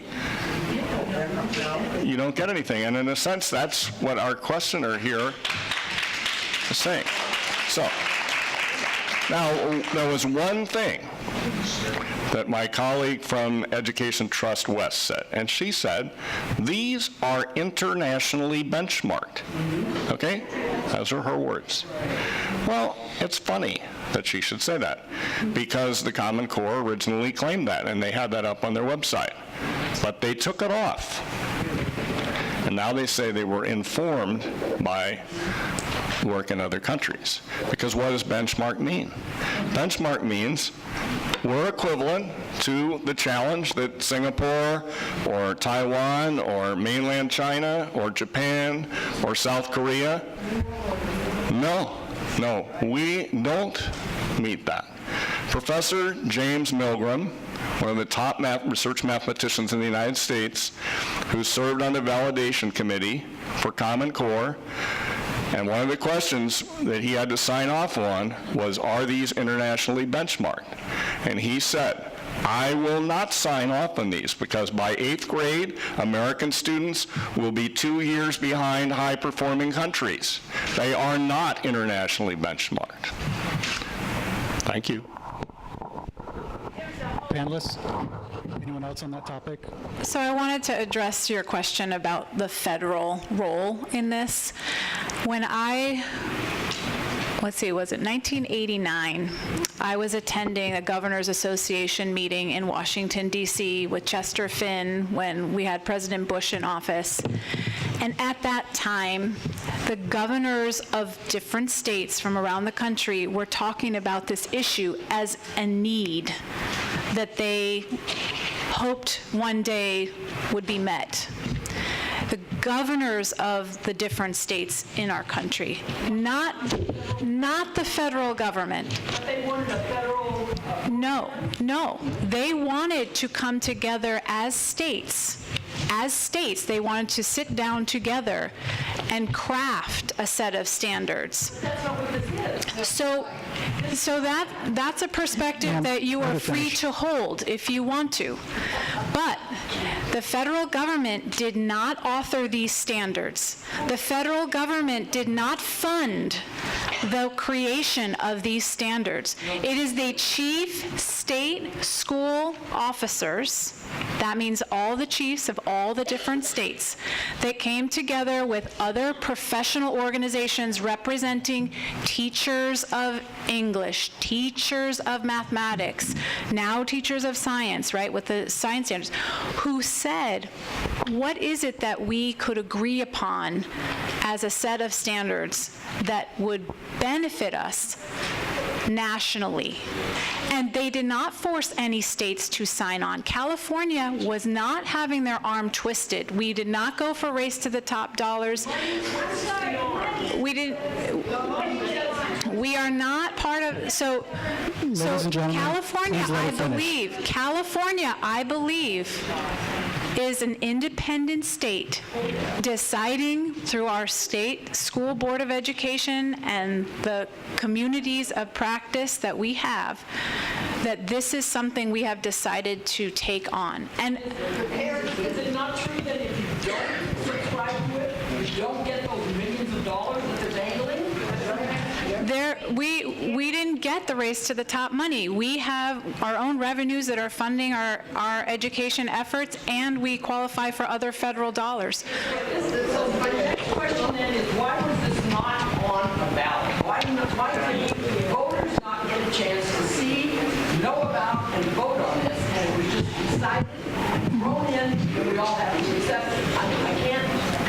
I can't relate to that thing. I'm not sure if that's if the panelists here are, do any of you feel comfortable with that particular topic? Let me just state briefly that, we're always told that it is state-led, and she is correct. The federal government did not author the standards. They did incentivize it through the race to the top, which is why you had so many states adopt it. California being independent was kind of an outlier, but you got a whole bunch of states to jump on all at the same time because of the federal incentives. But the more important point, I think, goes back to the question of authority as to who is authorized to do this. Because the National Governors Association, which is a trade lobbying organization, they're not subject to open meeting laws and stuff like that. They signed on, the Council of Chief State School Officers signed on, but legitimately, who is supposed to work together in our country to determine national priorities? If we were to set national standards, that legitimately should be a function of Congress, not the governors. The governors are not elected for that purpose.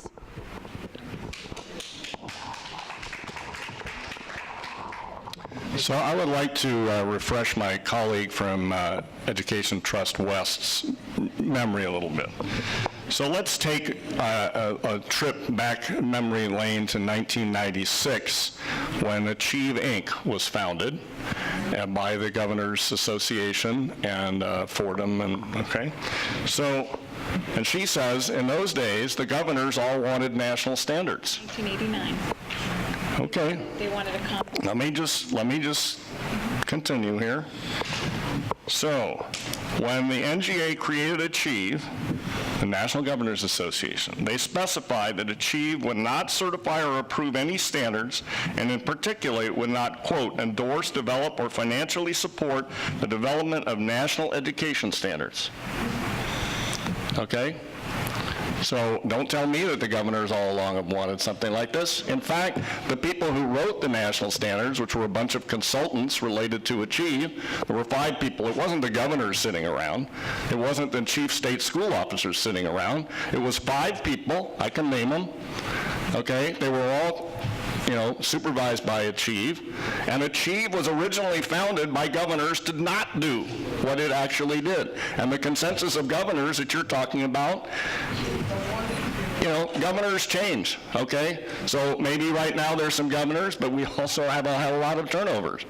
And so we're seeing also governors retreat from this and legislatures retreat.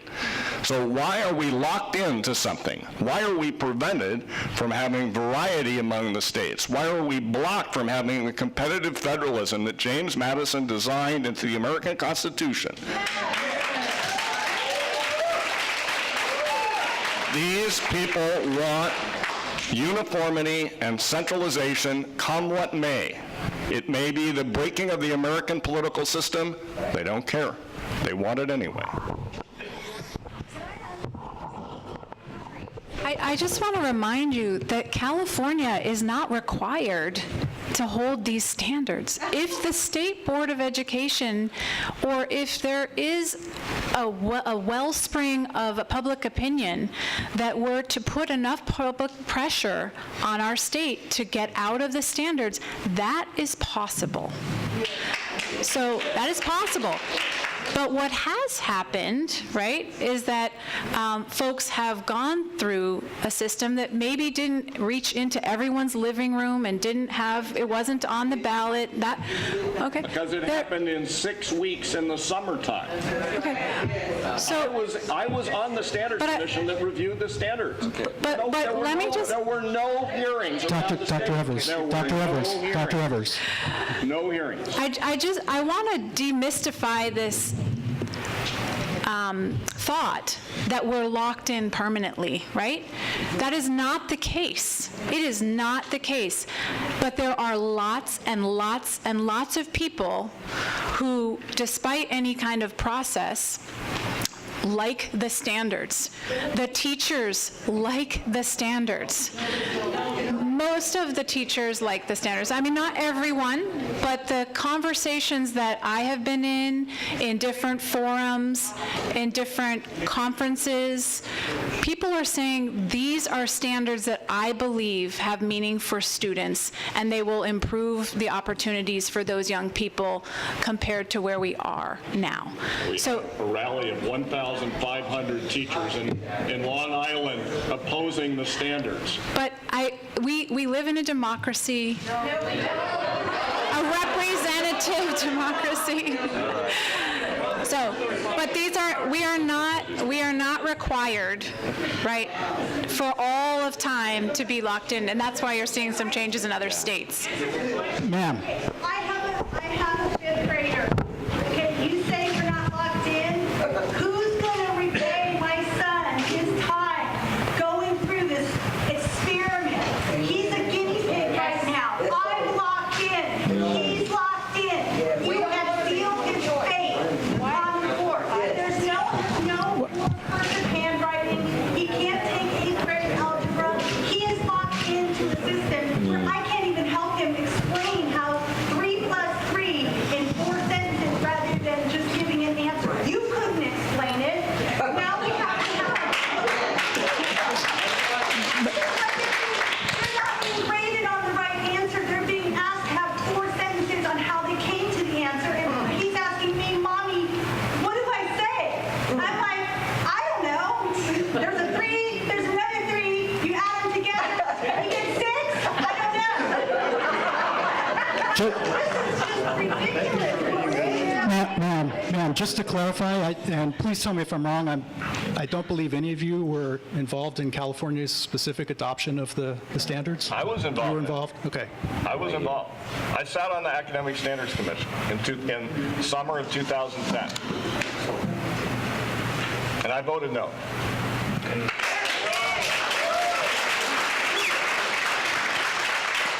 Ma'am, quick question. Anyway. There's a question over there. I just have a quick, one comment is, Number one, there's so many other factors that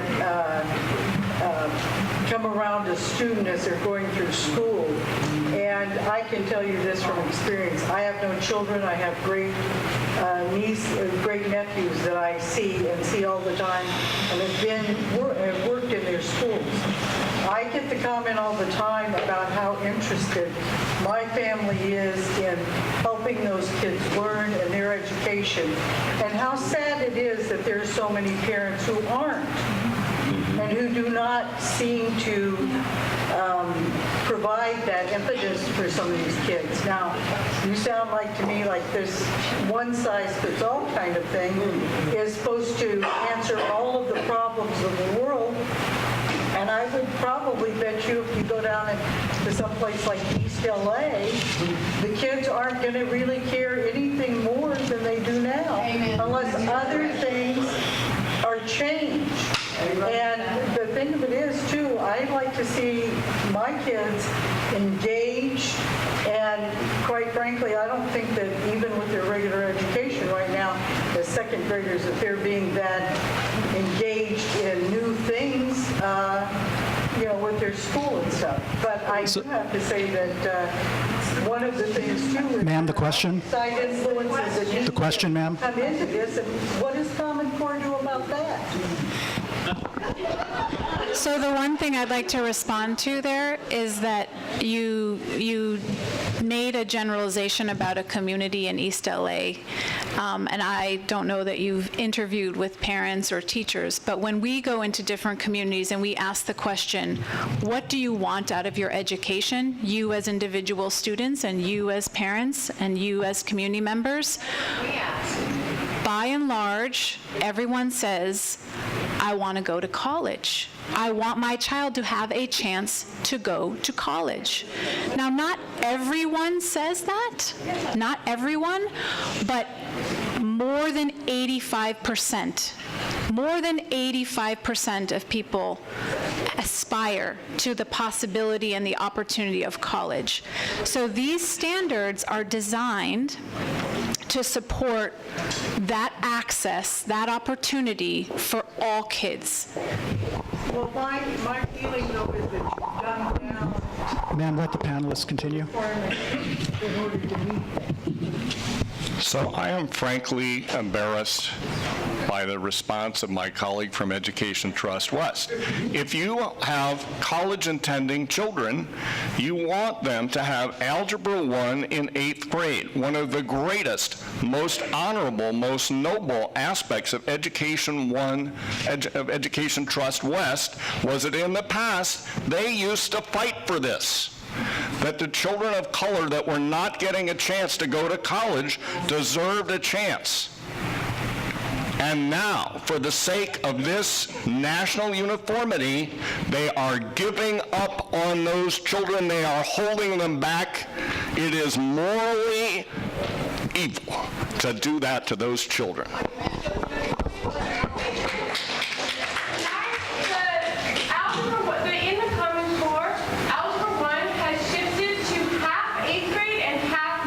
Thank you. It's not been given up completely. Right. It's now a bridge for students who weren't able to make it through Algebra 1 in 8th grade, so that they can, as Jeannette mentioned, they can access Algebra 2 by the 11th grade. So Algebra 1 has not been abandoned in the 8th grade. In California.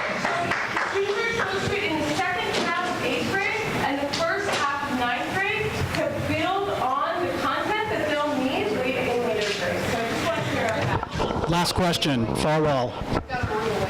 Thank you. What I want to know is, what is the idea of bringing back the vocational education? You've mentioned it, but how are we going to be able to get it back? That's what I'd like to know. That is, of course, the million-dollar question, the billion-dollar question, because the funding needs to be put into place to make sure that those programs are rebuilt. That we need to value, as our community does, the importance of a person having a trade and a vocation and the opportunities to have apprenticeships and all that kind of stuff. And I do want to kind of just piggyback to reinforce so that Mr. Evers can understand and all of you guys can make sure you pay attention. California put their weight behind that decision at the national level with the Common Core, and I'm not the Common Core person, but I want to tell you that California put their weight down and said, as we move forward working with these other states, we want to make sure that our kids do algebra correctly in California. And so that's where that piece came from. So again,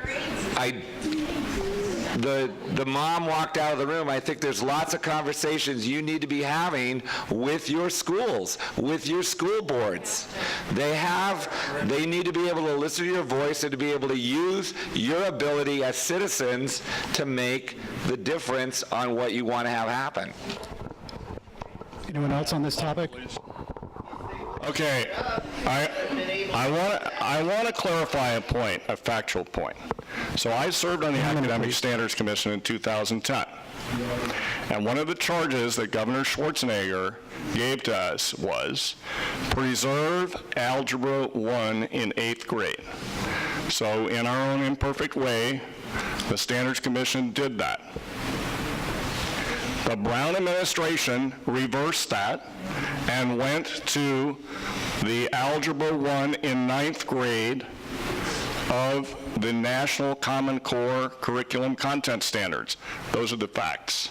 I went through every single one of these standards in both English and math and had to debate them line by line with 20-odd other people. Oddest can be taken in several ways.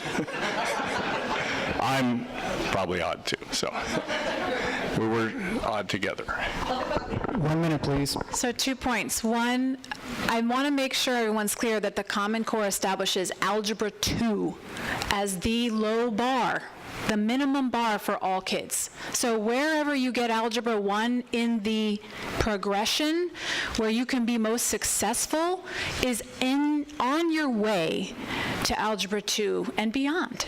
So I just want to make that point. Number 2, around the vocational education.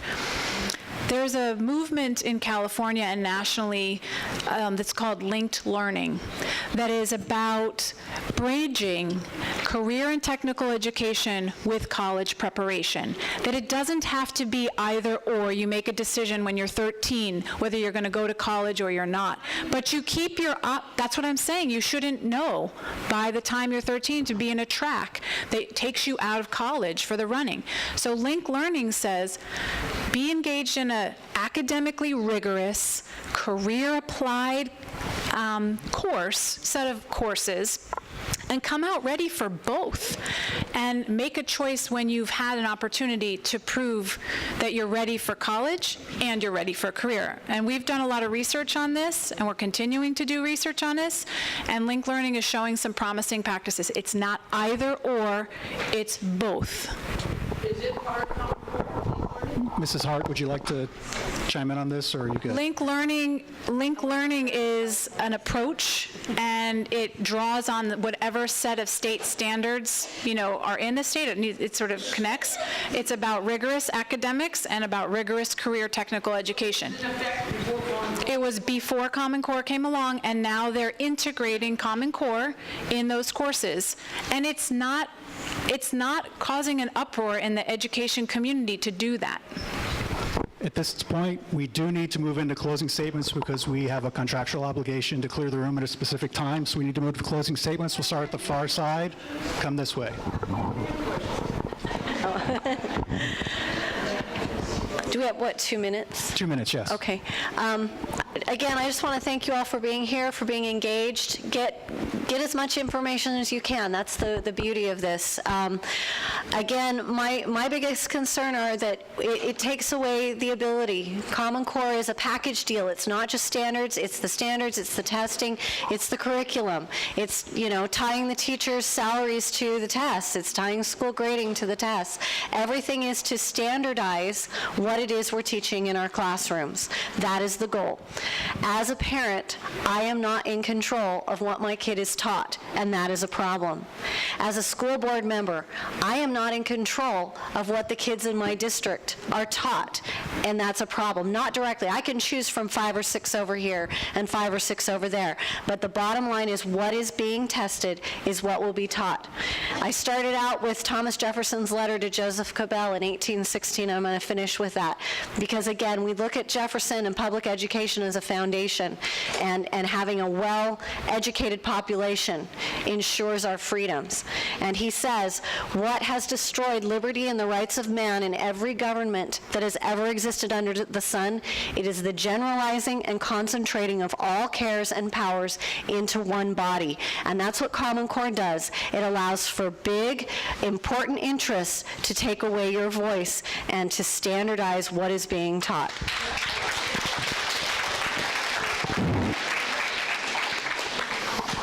Thank you. So I appreciate the chance to be here with you and to hear your tough questions and to engage in the dialogue and discourse. I sincerely appreciate that. I don't hold the belief that having a common set of standards then forces every classroom and every teacher to engage with their students in a uniform way. We as educators are professionals, and we look at a set of standards and expectations of how to prepare young people so they can be successful.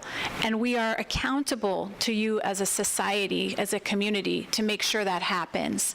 And we can do that in a number of different ways that, attends to the individual needs of your children, of the community's children, but that without standards, where we certainly have seen many experiences without standards being clear, we don't know where all kids are being led and to what degree of support and accomplishment they will have. And this is just about setting a high bar of minimum standards that students can go beyond and accelerate through and beyond.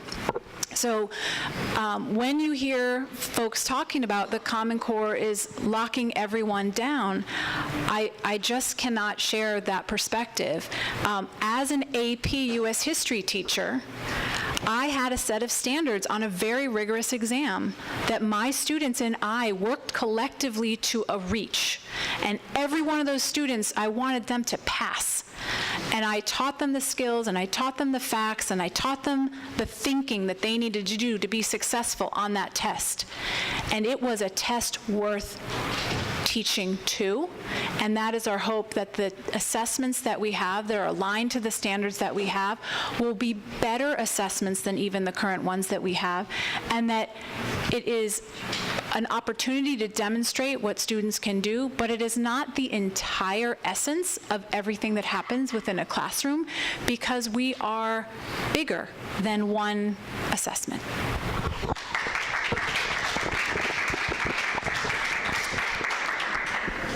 I, too, thank you very much for letting me be up here and be able to talk to you and to be able to listen. And I've heard very, very incredible stories that I will take to my heart and take to my places that need to have those stories shared.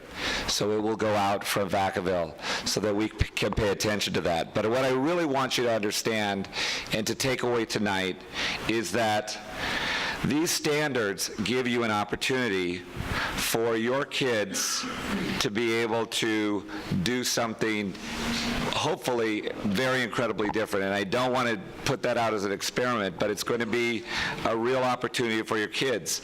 But we have to be able to know how it's being implemented. And what I hear very clearly is you want to ask those questions. You need to have those questions answered. We're not going to be the ones to answer them for you. I don't mind being slapped by it, I really don't, but I'm saying you really need to go out of this room and tomorrow pay attention and know who it is that you're going to ask about it. And the only thing that I ask is that you don't beat up the teacher, because that classroom teacher has probably got some of the same questions you have.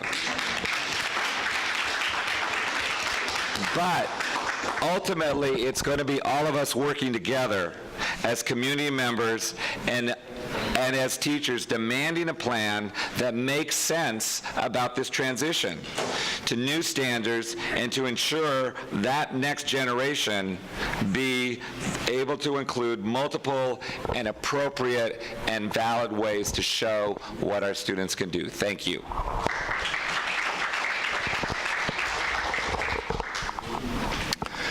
So I've tried tonight to show you that there are a lot of problems with the Common Core National Curriculum Content Standards.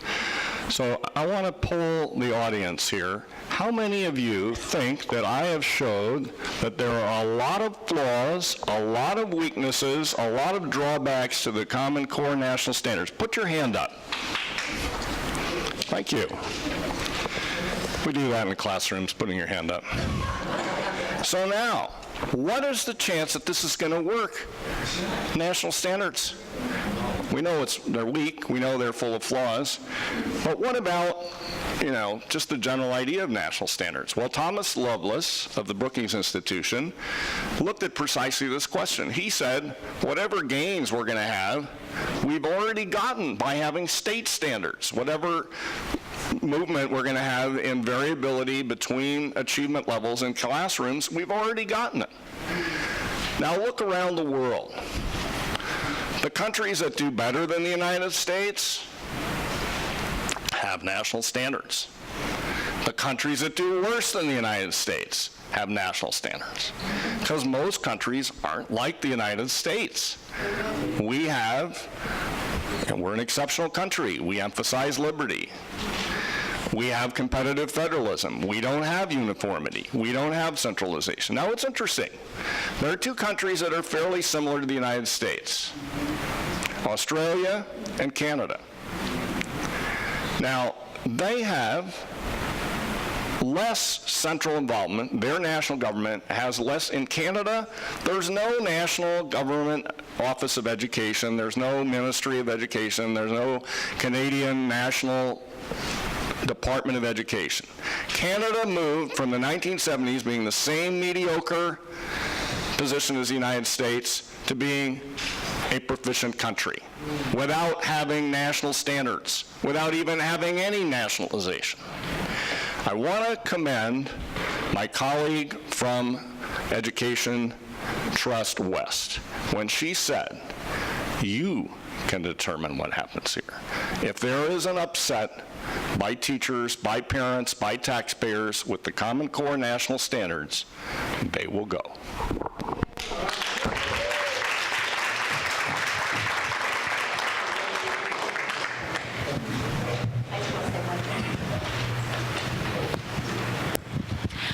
I just wanted to thank you all again for coming. I really appreciate all of you being here. If any of you would like to receive more information about Common Core, there's some little square papers out on the tables in the front. You can put your name and your email address, and I'll be happy to send you things as they come up and try to keep you as up to date on developments as possible. So again, thanks to our panelists. I really can't tell you how much I appreciate all of you. So thank you. And thank you to all. Thank you very much. Thanks to our moderator. You're watching Get to Know Solano. I'm your host, Allie B, and I'm here with the event manager, Colleen. She set up a great event tonight here at the Ulatis Community Center, where we just watched the Common Core. There was a meeting discussing the Common Core with a lot of the community members. So I just have a couple questions for her. She's the event manager. She put a lot of work into putting this together. So I just wanted to know, how did this reach the objective, first off? Putting this, you're the event manager, you put this all together. Did it reach the objective? And what was the objective for tonight? The objective was basically to start a conversation about Common Core. It's kind of coming into our state and our nation without a lot of knowledge. People aren't aware of it. And so one of the purposes of this event was to get people aware of it, to know something about it, to begin saying, do they like it, do they not like it? And to start asking questions, especially of their school boards, their administrators. They need to find out what's going on in their school. And one of the big things that I learned tonight is that it's not cast in stone. If the people of our state don't like what they learn about Common Core, if they let their feelings be known, there's a real possibility that it can be changed. So that was very positive for me. Right. And also, since we're talking about Common Core, what is, from your understanding, what is Common Core for the viewers out there who don't know? It's said that there's about 2/3 of Americans who don't know what Common Core is and how it will affect education. So can you give just a brief explanation about what it is and why it's important and why we talked about it tonight? How brief? Right, brief. Well, Common Core is a set of standards. What it says what students will learn from grades K through 12. It's been adopted by 45 states in the country, and with a lot of secrecy, really, kind of under the board. What happened was after the Obama administration had a lot of stimulus money, they said, oh, we can do something wonderful for education. So they enticed the states to adopt this new Common Core, which is basically a national standard. And they said, okay, what we're going to do is offer grants to the state for big chunks of money, but in order to qualify, before we can even consider giving you a grant, you have to sign your life away and sign up for Common Core. So that was one of the conditions. Another condition was the 2014 requirements for No Child Left Behind are very strict, and a lot of the states were looking for waivers to that. So if you adopted Common Core, there was a possibility that your state might get a waiver for some of these requirements. And then thirdly, they came with 2 carrots and 1 stick, and that stick was, if you don't adopt Common Core, there's a possibility that you may lose Title I funding. And Title I funding is huge for all the schools in California. Unfortunately, we've become dependent on government money, and when you are dependent on federal funds, you pay the price. So that's kind of where we are. Anyway, our state governor and the head of our state's Board of Education latched onto that, and suddenly we have adopted Common Core. So the legislature had very little, if anything, to say about it. It was adopted during the summer, and the schools are now faced with implementing it, and the parents are just now finding out what it's all about and not liking what they're learning. Right. So I take it you're not in agreement with Common Core standards at all? No. So was it a shock to you? I just had to, it sounds like that. So was it a shock to you to see a lot of the parents kind of outraged or a little bit weary about what the future holds for, education with the Common Core standards? Was that a shock to you, or is it something that you kind of anticipated? That really didn't come as a shock, because I think as knowledge of what Common Core is, and as it's becoming more implemented in the schools across country, the parents are becoming more and more aware when they see their students doing math that is totally off the charts, not understandable, doesn't make sense. They begin to ask serious questions, and this is happening all across the board. So the more it comes out, the more questions and doubts parents have, and they need to ask questions. And be heard. Right. And my last question for you is, what do you think parents can do to kind of bring hope and a little bit of light to just the education system in regards to Common Core? What can they do to get involved? What can they do to make changes if that's their position? If their position is of opposition, what can they do to bring change? First and foremost, Common Core or no Common Core, is get involved in your child's education. Find out what their homework is. Help them with their homework so that you know what they're studying, know what they're doing. Get involved with your school, know your principal, know your teachers. Talk to them about what's going on in the classroom, and get involved. And if you see something you don't like, ask questions, and don't rest until you get answers that satisfy you. So keep the pressure on. The old keep your feet to the fire, okay? Yeah, I agree. You heard it right from Colleen's mouth as the event manager for tonight, that get involved, ask questions, inquire. Don't just assume that, things will take place and things will just follow a natural order. Get involved. Make sure you know what's going on. And this is Get to Know Solano. As I said before, I thought there's no better way to know Solano than to knowing what's going on and what conversations are taking place within this beautiful community. So keep watching. I'm your host, Allie B., and you just heard from Colleen, the event manager for tonight, to get involved with Common Core. And thank you, Colleen, for so much. Oh, I get a hug tonight. All right, and good evening. Thank you. Get to Know Solano is brought to you by Vacaville's very own CHOKER Films, video production, editing, and compositing services.